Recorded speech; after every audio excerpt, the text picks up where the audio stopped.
Welcome to the No Name Podcast. You feel me? I'm your host, Don Luxama. I'm a serial entrepreneur in college that also runs track, and I have a special guest to you. I have a special guest for you guys today.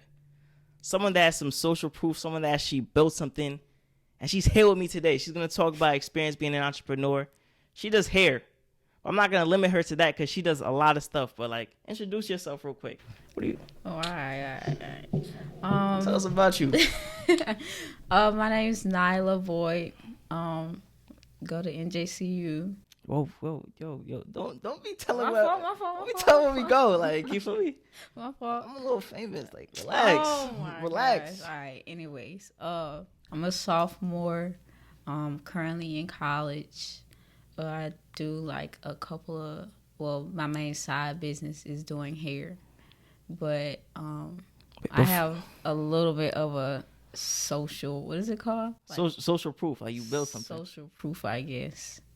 So yeah. Guys, I don't have a name for the podcast yet, so if you have any names, put them in the comments. I don't know yet, because I just jump into things and then figure out the rest later. That's the type of business person I am. What's the number one thing you learned this week? What's the lesson you learned this week? Something that's valuable that you learned this week? Lesson I learned this week? Don't let my emotions control my actions. Woo! Wait, explain on that. Explain. Yeah, a little deeper. That hit. So I've come in kind of a new era of my life to where I'm trying not to let my emotions control everything, because I'm so used to feeling some kind of way and reacting off of it. But now I take the time to look at those emotions, consider those emotions, and just tell myself to just let those emotions go. Don't let them control my actions. Don't let them control my mood, my day. Yeah. Nah, facts. Emotions can really lose you a lot. I'm a trader. I trade stocks and stuff. My emotions lost me a couple tens of thousands of dollars. No cap. But anyways, before you talk about the hair and all the other, because she does a lot, guys, by the way. Before you talk about the hair, the social media and everything, I want you tell us about yourself, the background, where you grew up and stuff, because you're not originally from New Jersey. Yeah. So I'm from originally a small town in Georgia. It's Thompson, Georgia. It's in the Augusta area. Peep the accent, guys. I don't know if you guys could tell. Yo, chill. Yeah, I'm from the country, as everybody say. Grew up playing sports, doing everything. Just kind of ended up here. So question, were you always an entrepreneur from before? Did you were other people entrepreneurs in your family, or was it explain that? Yeah, so it's hair kind of was a fun thing for me to do, because I've always done hair. I started out doing hair myself. But entrepreneur wise, there's a lot of business owners and small business owners within my family. My aunt, I remember growing up, she would make shirts and custom made pants for us, and it turned out she has a full blown business now for that. I have uncles that do not food trucks, we call them, it's they do food drives, or it's a big trailer where they sell food. Wait, what are they selling? Events, say if somebody have a family reunion, they rent them out, or say if there's a big event in town, they'll bring the trailer, open it up, and sell food from there. Okay, so when did the love for hair begin? Was it in middle school? How did you learn that? So it kind of goes all the way back, because growing up, usually people, their moms usually do their hair, but with me, I grew up having my dad do my hair, actually, and he has a lot of, well, it's me, my twin sister, and it's two sets of twins, and so I basically grew up him doing my hair and my sister's hair, and then after a while, when he started to pick up working a lot, I had to figure out how to do my own hair, because going to the salon was getting expensive, and just not my parents not having the time to do my own hair. So then I took it upon myself to start learning how to do my own hair and everything. Okay, so your dad was doing your hair in the beginning, right? Mm-hmm. How much is it to go to a salon down in Georgia? Is it cheaper than here in New Jersey, or is it? When I was younger, it was cheaper, like for like a wash, blow dry, and a press, maybe like $20-$35. And how much to do, like, let's say you're getting like box braids or like any, how much would that cost usually? Depending on who you went to, cause I remember, I think the first time I got box braids was like in middle school, 8th grade, and I paid like $65-$75. Dang. Yeah, so everything's like pretty cheap down there. But mind you, this was like back when I was way younger. So when so you started doing your hair because your dad left basically, and you didn't have enough time to do your hair. Mm-hmm. And then when did you start doing other people's hair for like money basically? So I started, I believe, my 10th grade year of high school. I kind of grew up doing my mom's hair, and then my aunt actually, well, she's like family friend, but we consider her my aunt, and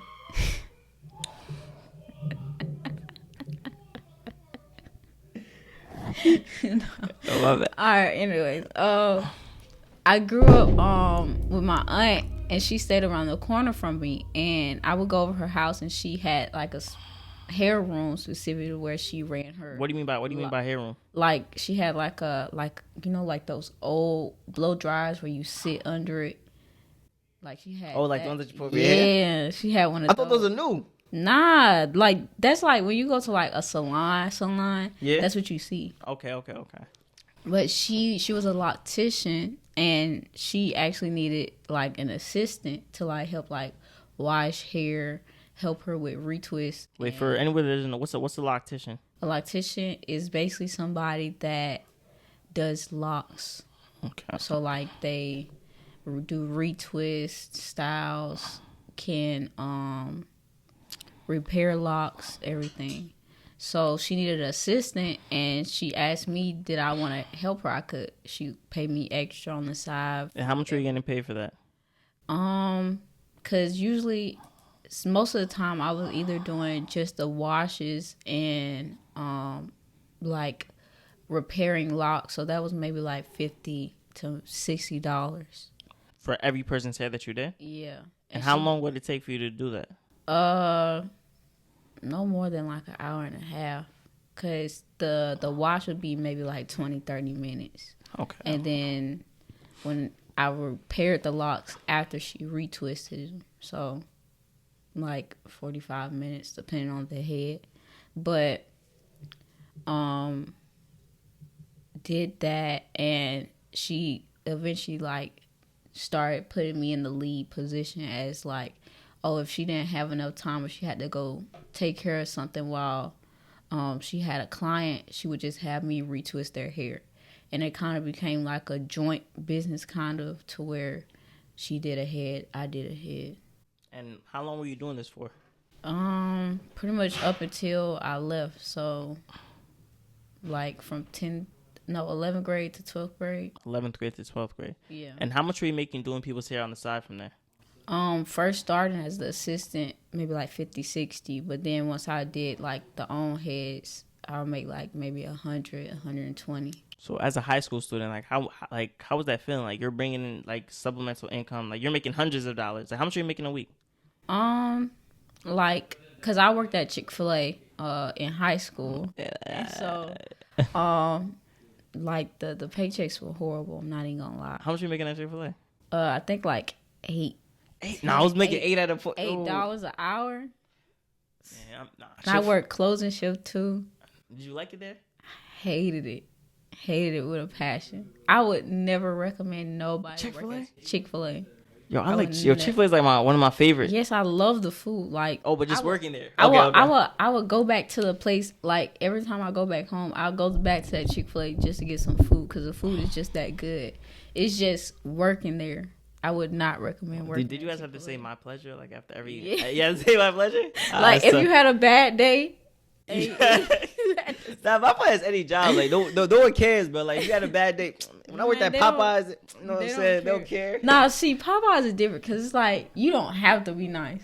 With Chick-fil-A, you get paid to be nice, and if you be mean, you get in trouble. You get in trouble. I never see like a mad Chick-fil-A worker. Like I never like you know what I'm saying. The only thing bad at Chick-fil-A is they messed up my order once, but I never seen someone like mad at Chick-fil-A. Nah, you're not gonna see nobody mad, but when you driving away, you probably. Right. Facts. So you was working. So basically, you was working at the shop with your aunt that was doing the loctician. Mm-hmm. She was paying you for every head that you did. It was become a joint partnership, and you was working at Chick-fil-A at the same time. How did you? And you were doing school. You was in high school, and you were playing basketball at the time, right? Yeah, and running track. How did you manage that? By the grace of God. By the grace of God. Facts. I don't know how I did it, honestly, looking back at it. So, how much were you making a week by that time? Like, how much were the checks? Like, the checks with that and then the loctician? So, because I got paid bi-weekly for Chick-fil-A. And then, like, every time I had a head, I got paid for that. So, I say I probably made, like, $200-300 a week. Yo, in high school, like 300, that's a lot of bread. You feel me? That's a lot of money. Like, that's a lot of money. No cap. Okay, so when did you like officially start structuring the business to do the hair? I actually started once, like 2 or 3 months before I left home for college. So, cause a lot of people, I knew that I would be coming up here, so I'm like, okay, let me see how I can create a business plan to profit off of the hair business once I move, because I know once I move, it's not guaranteed that I'm gonna have a job yet. Mm-hmm. So I made the hair page. I kind of sat down with myself, made like what is it called? Protocols, kind of. What's protocols? Like the non-refundable deposits, stuff like that. Yeah. But what were the protocols? Like. I think I didn't start off doing deposits. I started doing deposits maybe like 4 or 5 months in once I moved up here. But like being on time, come with your hair washed and everything, which I switched to now because I have the space to wash, prep the hair and everything. Uh-huh. And so come with your hair washed, like the prices and everything like that. Okay. So hot take. So and hair. Why did you go into hair? You went to hair just because you saw that it was like the easiest avenue. Like I have this skill and let me use my hands to do it.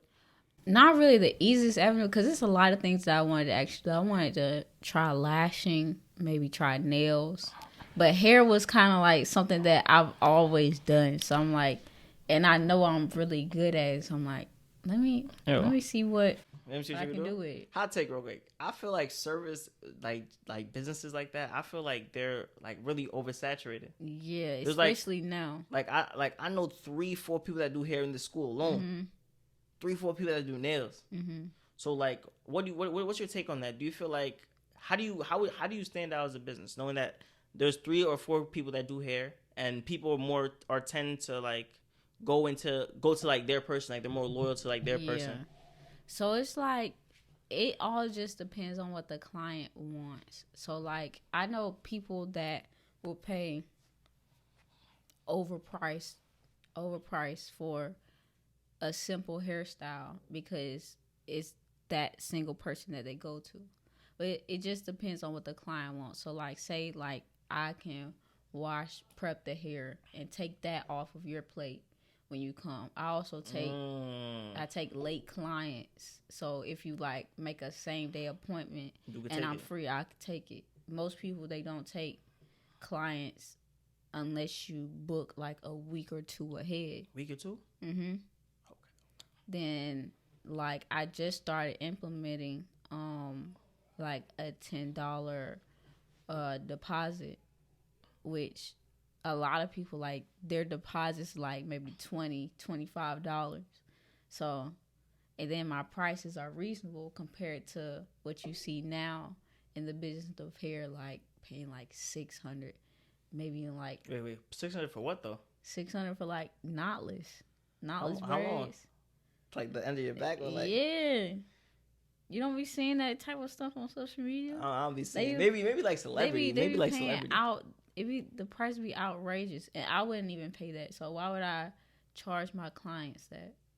Question: do you feel like those people that charge a lot, like people like high price things, like oh it's high price, so they think like it's more like valuable? I feel like the people that charge those kinds of prices is because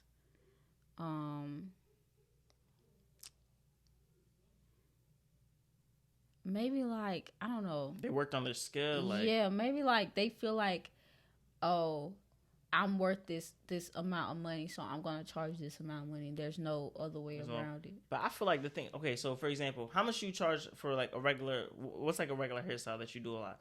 Like for girls, knotless braids. Okay, and how many hours do you do for knotless braids?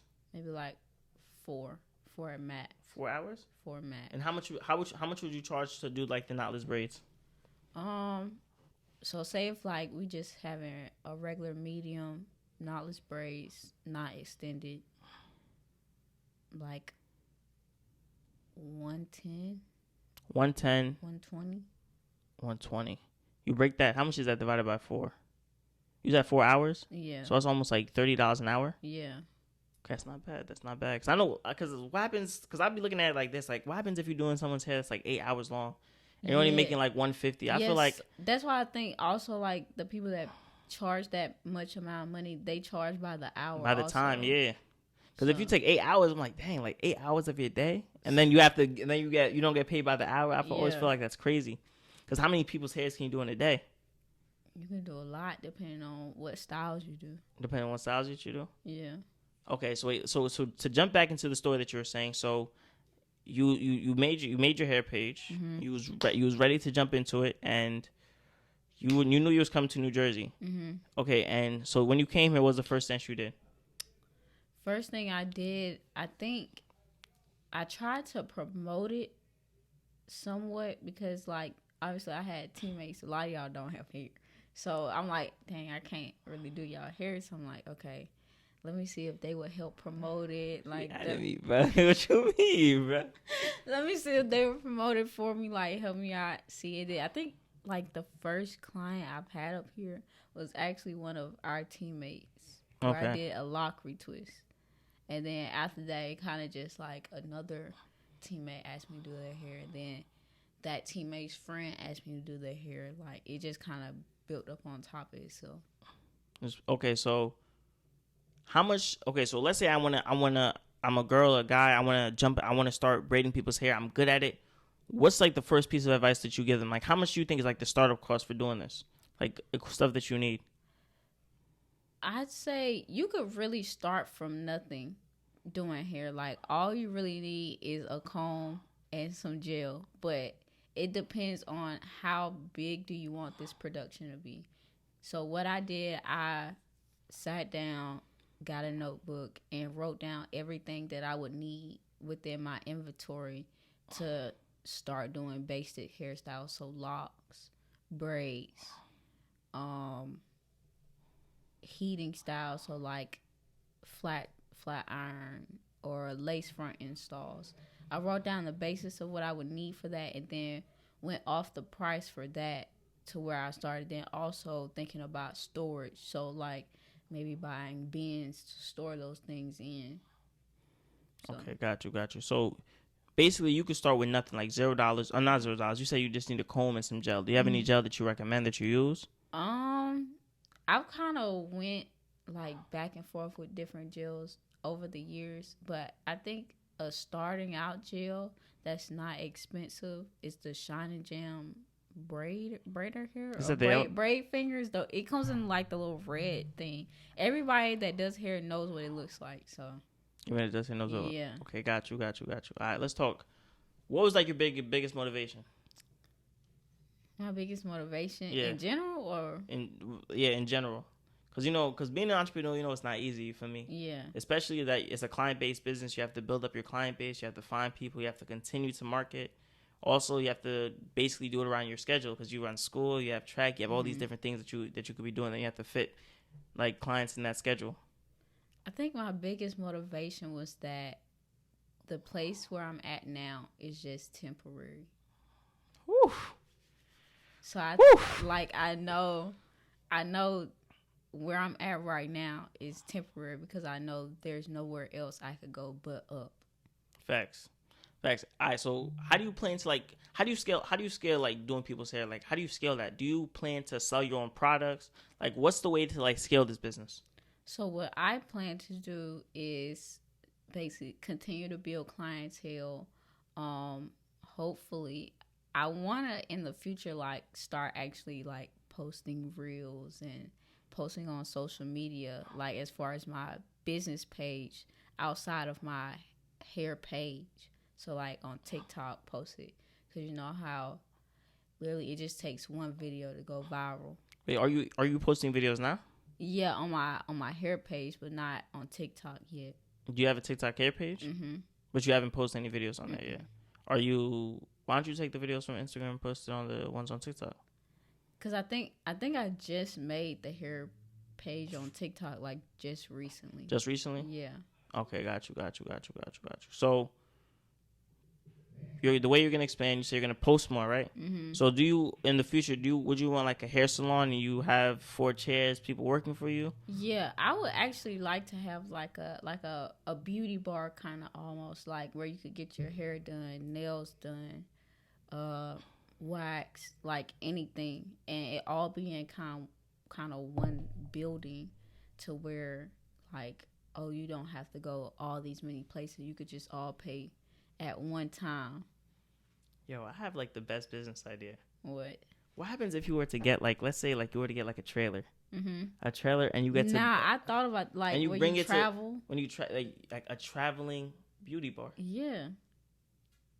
I That'd be got hard. right that. That'd be Wait, hard. look, That'd be like hard. little peep game. Like you put them in front of like you go to like businesses, right? Mm-hmm. And you know, like they say, the women, their men need like their toes done, feet done, Yeah. or hands done, Yeah. their hair washed, their haircuts, and you just bring it right to their thing, like a trailer or something. Drop it off, and boom. Yeah. That'd be hard. That's hard. Yeah. I'm gonna put it. I'm gonna put it in the notes. I'm gonna put it in the notes. Okay, so you get to. Okay, so how do you build up a client base? You said that you just marketed so word of mouth, basically. That's how you got your client base. Yeah. That's pretty much the easiest way. Or like you could maybe go the hard way of like actually like making posters, or like I even did make business cards and pass them out to people and have people pass them out for you. Anyway, where did you get the business cards from? I think I got them from Staples, or I either like did them online to where they got shipped in. So like Amazon, I think they do on Amazon. I'm pretty sure. And you just make your design. How'd you come up with the design logo? So for that, I actually did it myself because I have a background in like graphic design editing. So that I just did it myself. Okay, so you pass out flyers, you make stuff on Instagram. Okay, so for example, like, do people come to you and ever like and say like, oh, I used to go to this person, they didn't do my hair really well, so let me try you? Is like a lot of people doing that? Yeah, I've actually just the person hair I did today was actually the first time he came to me. His friend was actually I think his friend was with him, and he was like, could my friends in the room while I get my hair done? I'm like, I'm sure, like it's whatever. So I'm doing his hair, and the friend's like, I don't know why you let that other person play in your hair like that. Like you should have been going to her the whole time. And I'm like, wait, so you had your hair done before this? He was like, yeah. And like I literally took it out the day of, washed it, and then asked. And then did it again? Yeah, and then asked me to do it. So he had his hair done the day before, and then you took out his hair. No, he took out his hair. He took out his hair so you could redo the hair? Yeah. Dang. And then he's come back to me ever since then. Okay, so do you know off the top of your head how many clients you have now? Like how many people are coming to you on a consistent basis? Like I think I have like maybe like 15 to 20 like regular clients. Yeah. Okay. So like go through with me like a regular day. Like let's say you had a booked and busy day, regular clients. Like how would like a day in your life be? So usually, the days that I would do hair would be like the weekends due to like practice and everything being during the week. So I say like a Saturday, maybe if I had like maybe like three or four, clients a day, maybe I start off. I know because some clients I do early in the morning, so like maybe 7, 8 o'clock in the morning. So say I'll wake up. That's early. Yeah, that's early for a client to do. Oh, for clients, yeah. Okay. So wake up maybe 7, clean the space, get everything ready, then take a client. Say if I have like to do somebody's like regular box braids, not like the men's kind of box braids. Mm-hmm. Do that. That takes like maybe an hour and a half, maybe 2 if I have to prep the hair beforehand, get them out. Next person comes in. Say if I have to do a lace install, that'll maybe take 3 hours, depending on like the hair. If I have to braid down the hair, everything, get finished with that. Maybe take a break. Sometimes I don't. Then have you ever like gone in like all night? I've actually twice where I had to do somebody's hair, and they came to me like later in the evening, maybe like 8, 9 o'clock at night. Then get finished until maybe like 2 in the morning. Or some nights they come late, we would have to stop, and they would have to come back again in the morning to finish off the thing. Yeah. But like, do they put like a hat? Cause like, imagine you just walk out and like half your head is finished and half is not. They would have hats. Yeah. Alright. And all night. Mhm. Oof. And or just on your feet. Whole time. Hands hurt. Dang. Okay, so let's go pros and cons of doing hair. Pros, you're self-sufficient, so you can determine yourself however much money you want to make from that. Cons, it's really slow some weeks, like extremely slow. So like you might not get clients for like a whole week, a week and a half pushing it. Another pro. So question, so like the times that are slow, like how can you make money around the business that doesn't involve doing hair? For example, if it's slow, like is there other ways to make money like besides like actually doing the hair? Maybe like promoting people's products, but I haven't got maybe promoting products or facts. So like let's say someone else has like they sell hair products. Yeah. They basically give you like you could be like an affiliate for them. Like if I sell one of your stuff, then you got to give me. Okay. Like actually like maybe like a month ago, actually somebody came to me about they sell like this braiding hair gel that they wanted me to promote, and they was like, when you have time and you get all your equipment together and everything, could you like post a reel or post a TikTok with the gel, using the gel and like reviewing it basically. Wait, how much are they gonna give you? Was it like a free and I get to give you the product, or? I think the first time was kind of like the product was free, and then after a while, if like they get good reviews from it and everything, then I'll continue to get paid and get free products. What are cons though in the hair business? Another con, like I said, like it being slow.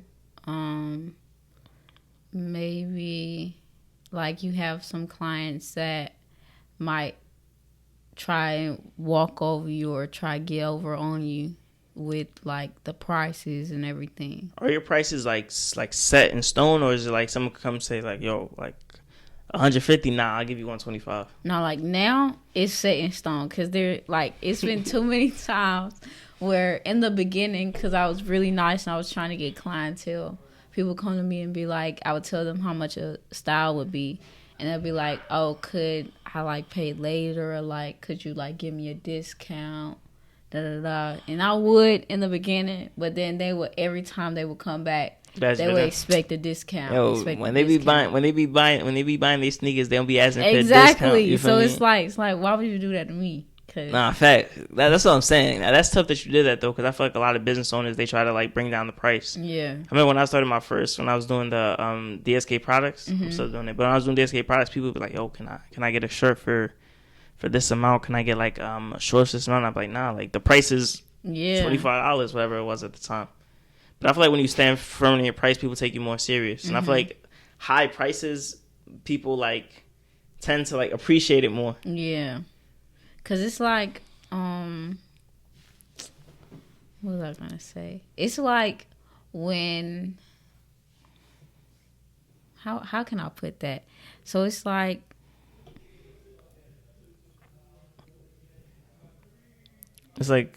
I'm trying to think like, about like the prices, like how people don't. Yeah, it's like when people, cause when I first started, my price was like really, really low, like. What's low? Like give us an example. Say if I think like when I did my first box braids, not box braids, but knotless braids, like medium, I think I charged like maybe 60, 70 at the most. Okay. And mind you, you're standing up 4 hours on your feet. $60. That's like $15 an hour. Yeah, and then like I think my cousin back home, she like saw the hairstyle, was like, oh my gosh, like. I help you promote it and da da da da. But she was like, "How much you charge for that?" I was like 60. She's like, "Nyla, why are you charging that low?" I'm like, I mean, I didn't know because I charged that much because I was just starting out. And she was like, after like you get a couple more heads, you need to up your prices. And maybe like a month or two later, I think that's when I upped my price, and then I kind of got more loyal clientele from that. So, and then that's when I set in stone the non-negotiable deposits and like late fees and everything like that. You have late fees right now? Well, not like you make the appointment late, but like I'll charge you more if you like come like 30 to an hour a minute late. And do people respect that or? Mm-hmm. I don't think I've had a late client yet. So you never had to use it yet. Yeah. Okay. You said you had what? I was about to say I don't think I've had a client yet where I had to use a late fee, but I've had a client to where like they kind of gave me the runaround and like was saying, "Oh, could we do it the next day?" Came the next day, couldn't do it. Could we do it the next day? And I'm like, I'm kind of you're wasting my time. Yeah, time is money. To my time, so I'm like, so I gave them one more chance, and they ended up not being able to do their hair that day. So I was just like, you can no longer like book with me. Yeah. And what did they say? Nothing. They didn't say nothing. So, and I know to this day they don't have nobody to do their hair. So. Man, facts. Okay, so how much? Okay, so if I'm starting out, like, how much can I be looking to make every week? Like, every week, every month? Like, how does that look around for, like money wise? So every month, I say every month because not every week is consistent. So every month, say if I have like 2 to 3 heads every week, that's maybe like $50 to $100 per head. So I mean, that's what. So 3 heads of it. So that's 2 to 3 every. So that's $200 to $300 a week. Yeah. You times that by 4. That's $1,200 a month. No, not $200, $300 a week. 2 or 3 heads a week. So that's like on average maybe $70 each head. So you do 70 times 4, just 280. Wait, times 3. That's 210 a week. Yeah, 210 a week, and then 210 a week times 4. Yeah. Quick math. 210. I think it's 4. I think it's 840. Yeah. 840. Yeah. So 840 a month. Yeah. That's like extra. That's extra income on top of the stuff that you're doing already. Yeah. Okay. And on your best months, what do you think your best month was? My best month, I think I had like every week I had like one or two, but the hairstyles they were asking for was like extremely like pricey. So like, I think I had like two lace installs, and then the week after I had a sew-in, and then the week after that I had a quick weave. Each of those styles are like 150. So how much did you end up making like for that month, if you can remember? I think I probably like made like, let me calculate. Because if you do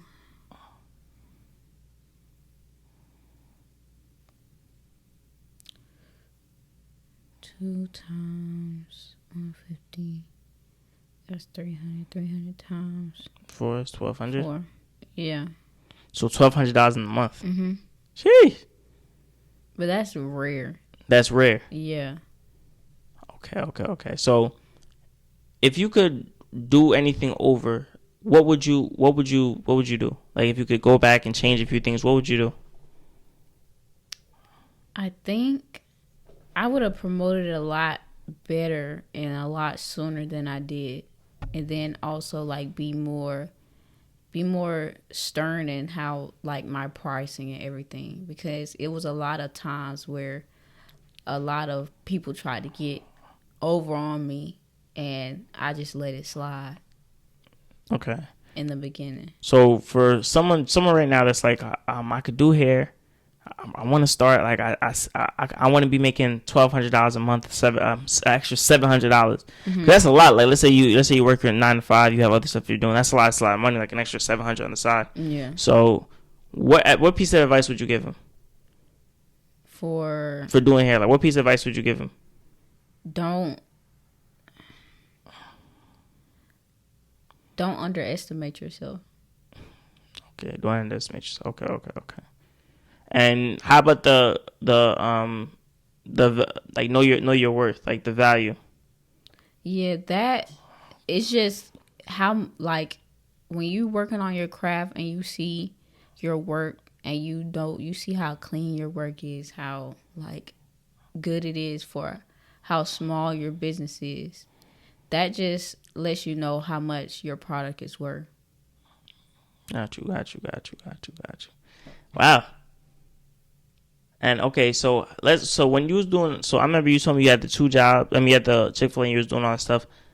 How about your mental health at the time? How do you think your mental health was, like balancing everything? Like let's say now, because you have school, track, and you do hair on the side. Like how is your mental health now? Like how would you say that is right now?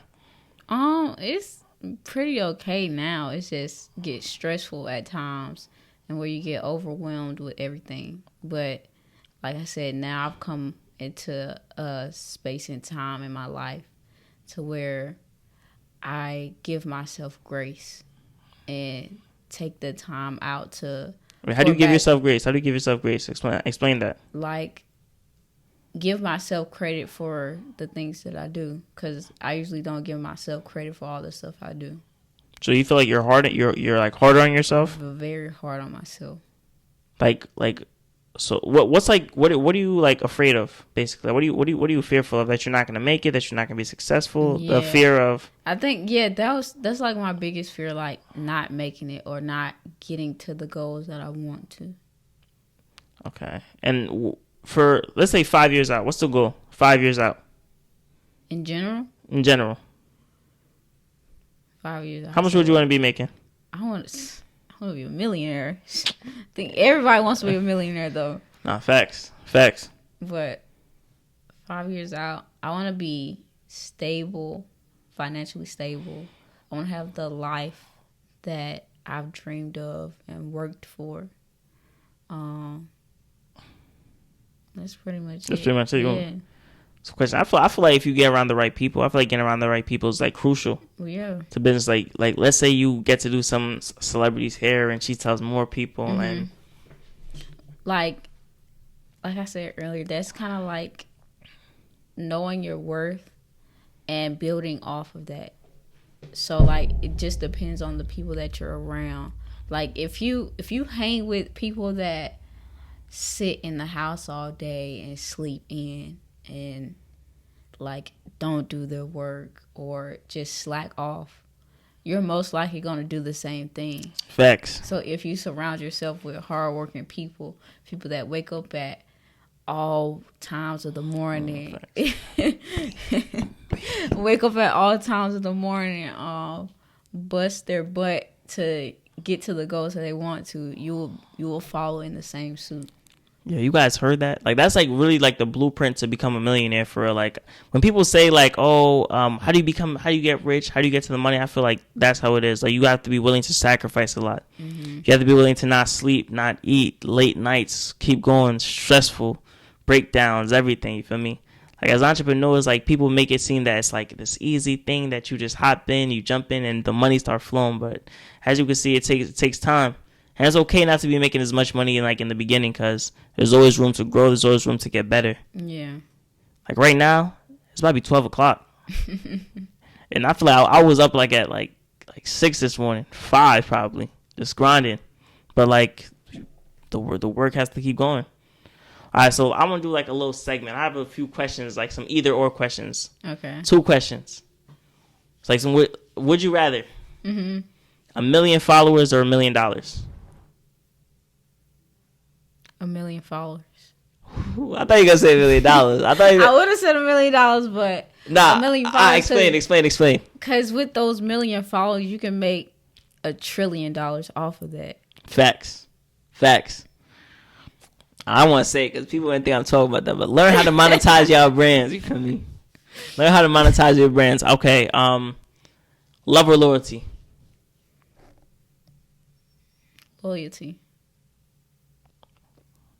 Because you could love me and you could be treacherous behind my back, but you could still love me. But with loyalty carries that love.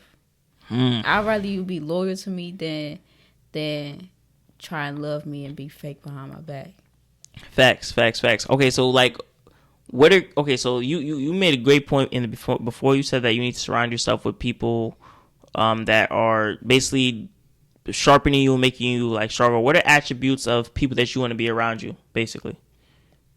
Hardworking people like that work hard in all areas of their life, like athletics, people that don't slack off on their grades, people that are business minded and goal driven. That's all I want to be around. I don't want to be around people that just sulk all day or victim mentality. Yeah, like I don't want to be around that. Facts. So right now you're single right now, right? Mm-hmm. Like, okay, so like, what do you look for? Like, the person that you're with, does he have to be like someone that's goal oriented as well? Mm-hmm. What would be like the perfect man if you could build a bear, build a man, whatever? Like, what would be like that perfect one for you? Cause you can't really, if that's kind of unrealistic. You can't. That is unrealistic. Yeah. Okay, like what? Because that's true. But like, what qualities would you be looking for though? Like you said, loyalty, very goal driven, very. What's the word? Very not abnormal, but like head forward kind of. Okay, head forward. Okay. So wait, let me ask you this, right? Mm-hmm. So, I feel like once you get to a point in your life that you just want to work all the time, like me, I'm gonna speak for me. Me personally, I'm at a point in life where like I just want to work. I just want to hustle. I don't want to have any fun. I don't want to go out. I don't want to do anything because I'm like that's me now. I want to make $1 million. You feel me? So do you think like parts of a relationship wouldn't work?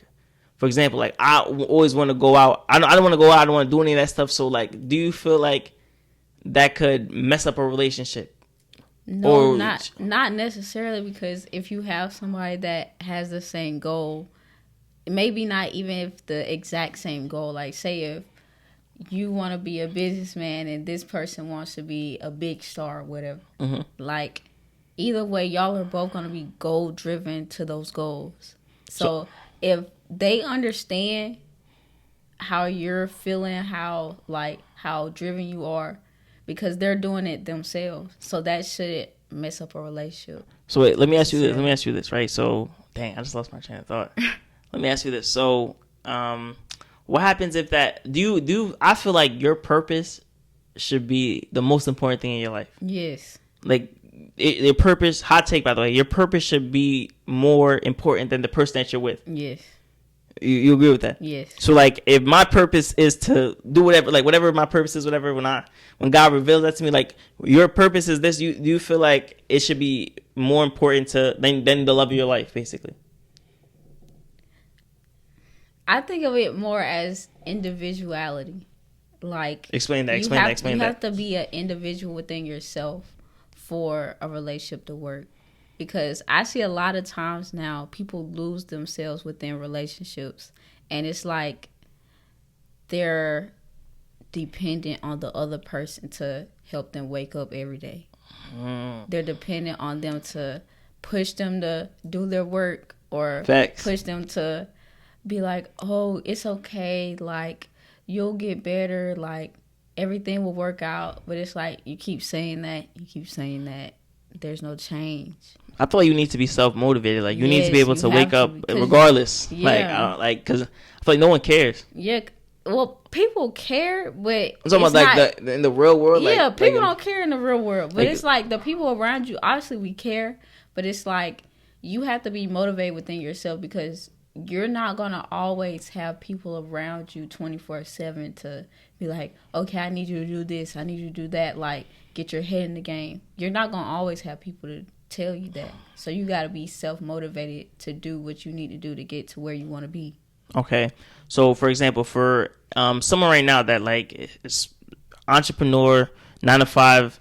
By the way, too, like I know some people might be like, "Oh my, I don't want to push entrepreneurship onto anybody. I just want to push the fact that everyone should own something. I feel like everyone can own a stock, a bond, a house, whatever. Rent out a car, rent out your garage space. I feel like anybody should make supplemental income, because one source of income is close to none. So I'm not pushing entrepreneurship on anyone, just ownership, by the way. Yeah. So let's say someone right now has a significant other and they're not getting pushed. Mm-hmm. I mean, they don't see the same drive that they have in their significant other.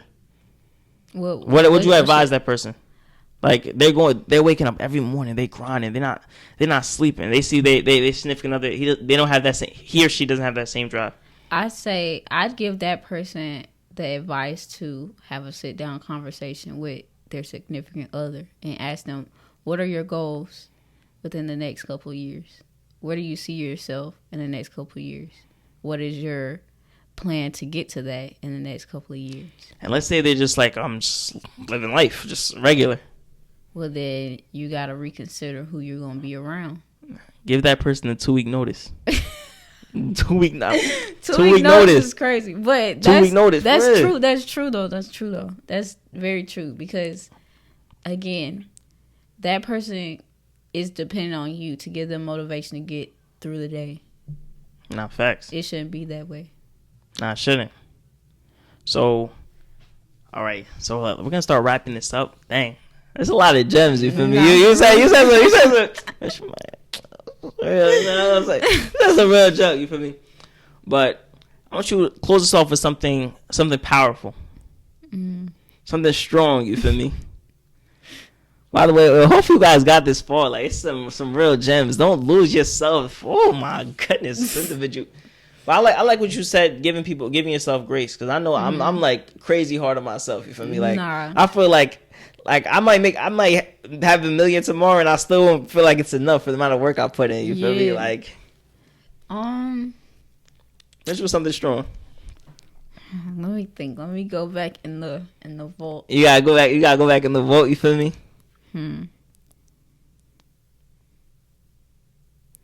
But anyways, guys, while she's thinking, thank you guys for watching. This is really my first episode with her, so I'm happy that she was able to come on. Tell me if you guys liked it, if the audio was good, the camera angles was fine, all that stuff. Hopefully, we're going to do bigger and better stuff. I've been saying I wanted to start a podcast, and I just had the opportunity to just do it. I just jumped right in. If you guys don't know who I am, my name is Don Lexamo. Again, vending machine business owner, stock and crypto investor. I'm probably worth about 6 figures right now. No, I'm a millionaire actually. I start speaking stuff in. I'm a millionaire. I have a bunch of different side hustles and businesses that I do. So, Nyla, Yo, you got to wrap a bow around this whole entire thing. You feel me? Okay. Something strong. You feel me? Speak the life that you want into existence. Sheesh. Everything that you want, you can speak it into existence. Facts. The Bible says. No, I guess it. But another thing, you can speak it into existence, but you gotta put action behind those words. Facts. Prayer with no action is dead. Exactly. But anyways, guys, I'm gonna see you guys on the next episode. Wait, by the way, socials. How can people find you? Like, let's say people who are in the New Jersey area, they need their hair to be done. Okay. Also, send me pictures too, so I can put like your work and everything. Send me pictures. Yeah. Love promotion. All right, so my main page. $10 for everything. Oh. All right, go ahead. All right, so my main page on Instagram is at the Golden X, the with 2 E's, Golden X. Then my hair page is the Hair X with 2 E's. My TikTok is the same thing, the Golden X, and that's pretty much it. Oh, and then my YouTube also is Nala. No, yo, when you gonna start that? Hey, look! It's in the process. It's in the process. I've been telling her for like 2 months. You feel me? It's in the process. It's in the beginning. You're gonna make an intro for me, please? Yeah. How much? Nah, I'm not gonna ask you how much. I'm gonna ask you how much. Yeah, my YouTube is Nyla Iman. So NYLAEMONN, 2 N's. Yeah, that's my YouTube. Facts. But guys, thank you for tuning in. This is, I don't know what to call this. The No Name Podcast, the Don Luxama Show, dorm room conversation. I told him said dorm room convos. We're in the dorm room right now, so if you guys hear any noise in the background, you guys know where it's coming from. But I'm gonna see you guys in the next video. Hopefully everyone has a great rest of their day. Peace. Nah. That was hard.